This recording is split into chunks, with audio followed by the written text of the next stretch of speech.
Man in my mirror.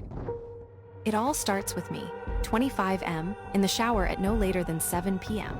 When I get out the shower and begin drying myself, I notice my sink mirror is a lot more steamed up than the rest of the glass panes and my other mirror.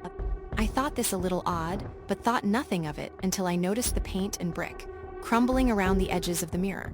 This mirror is tacky, no frame, just screwed in, and some silver caps placed on top of those screws. So I just assume it's because the house is tacky too, which it was skip a few hours and I get out of bed to pit. I don't bother turning the lights on because it's lit up by the light on the landing. I finish up and start washing my hands, but I notice the mirror isn't really reflecting that well. Much more like it was slightly transparent. Then I noticed something that made my blood run cold. I noticed what looked like the reflection on the lenses of glasses on the other side of the mirror. I thought to myself, if that's actually glasses, that's no further than 2 meters away. This obviously freaked me the fuck out, and I just noped off back to bed. A couple of days went by, and I just kind of forgot about it, until one day, I thought about just checking. So I grabbed a screwdriver, and as soon as I reached up to turn the first screw, I heard clattering behind it. Instead of deterring me, this emboldened me. I had to know what the fuck was going on. I unscrewed the mirror, and to my horror, I found the mirror was in fact a two-way. Not only that, but I found the mirror was hiding a gaping hole in the wall, which led to about a 4-foot gap, and at the end of the crevice, another hole in the wall covered up by a plastic clip thing, hard to explain, but kind of like a plate that clipped into this hole in the wall. So, what do? Grab my toothbrush, stick my head and arm through my hole, and poke off this plate. It falls to the ground and I'm hit with a wave of cold air like I've just opened a window. But was it fuck a window? I look through and I notice old red bricks. Bricks that look 200 years old, even further behind the hole. At this point I'm mortified, but I felt the need to know what this place was. Who, if anyone, was watching me? I thought to myself, if I leave it too late, I'll never know. I've already left too much evidence of me finding out. If the clattering wasn't a person, the plate and two-way surely was. So if I left the plate on their side of the wall, they'd know. I went to my tool cupboard and grabbed my hammer. I couldn't be even slightly bothered that the landlord would definitely kick me out for smashing his wall down. But I just felt compelled to find out. I began knocking my wall down. It took about 5 minutes to make a hole big enough for me to fit through. I climb in and begin on the other wall when I hear a few people talking. This deters me none. If anything, I smash faster. Once I begin making a hole big enough, I notice this room I'm about to enter is fucking huge, like warehouse-sized. It's old and abandoned looking, dusty and decrepit. Once I've made a hole big enough, I climb through. Oddly, I still hear people talking, so I thought, I've got the drop on M, so I start creeping about, taking in the sights of this old warehouse, for lack of a better word, a collapsed roof, concrete flooring. Multiple floors, though some had fell through. I get close and closer to the chatter until I notice an old 1960s-ish television. The one with the dials that was wide and had the TV in one half and just some speakers or SMTH in the other. Still on, yet no signs at all of wires or any power source for that matter. As I get closer to the TV, it's playing a talk show. The voices I heard all became clear. When I was about 3 meters away, I noticed a sort of dilapidated wall on my right. Behind this wall was a throne of bricks. Atop the throne, a man. Wearing gray overalls, a pair of thick squared glasses and greasy receding hair. As he makes eye contact with me, he doesn't move. He just murmurs, "You're not supposed to be here." He repeats this while a gradually increasing smile adorns his dirty face. "You're not supposed to be here. You're not supposed to be here. You're not supposed to be here." He progressively gets louder and more erratic until I decide, fuck this. I run for the hole, and as I'm climbing through, I look back expecting him to have began chasing me. He hadn't moved. All I could see was the tips of his boots poking around the wall, all the while he'd now began maniacally laughing. I get to the street and look to the side. This warehouse should have been on. Nothing, just more houses, lit up with life like people lived there. I was utterly confused, but not confused enough to go back and check. So I left and went to my mum's around the corner. I told her all about it, and she didn't believe a word I said. She actually got other family members around to find out if I was okay, and the only person who could see I was genuinely terrified was my brother. I don't know if he believed me, but he could tell I thought it was true. After a very rough sleep, I woke up and went into the living room to ask what they thought. They couldn't make heads or tails of me, so I asked my brother. He said, "I believe you." So I asked him to help me, and he said, "Whatever you need." I almost cried knowing that I at least had someone who trusts me. I said to him, "Grab a screwdriver."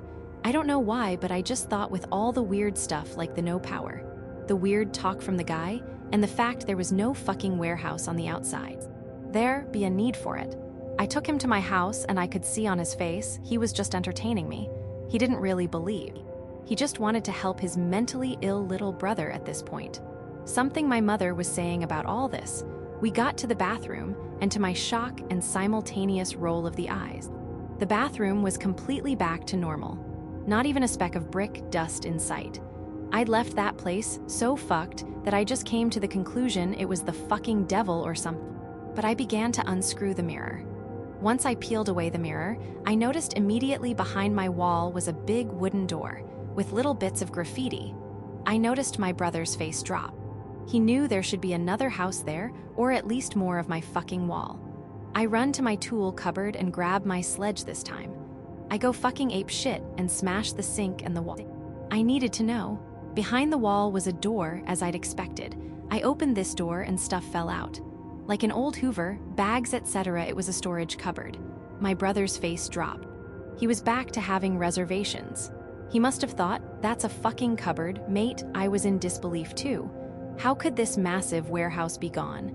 I thought this until I noticed something off about it. The wall on the right was really old dark brown brick. The wall in front, light brown, no older than a year. I got a bit closer and noticed the fucking mortar was still wet. I thought, fuck this. I kicked the wall and it bowed and slowly tumbled, revealing exactly what I wanted, the warehouse. I kicked down the rest of the wall and my brother interrupted with, "I can hear that TV." We both climbed in and I began pointing out things I'd mentioned to prove I wasn't nuts. Everything I pointed to, my brother's unease grew. He must have been thinking, okay, where's the guy? We checked the throne out properly, and it was just a tall seat made of bricks stacked against the wall. We checked around a little more, but daren't stray too far from the hole we entered through. So we finished up poking around and decided to leave. As we turned around, he was stood about 10 meters away just staring at the two of us. My brother, with zero hesitation, said, "Fuck no," and bolted for the hole. I was just stuck there, glued to the floor and deeply in shock. I tried to move, but to no avail. The man stood opposite me and the hole to the right of me, creating a triangle of me, him, and the hole. He muttered, "I thought I told you, you aren't meant to be here." I tried to reply, but I was just frozen.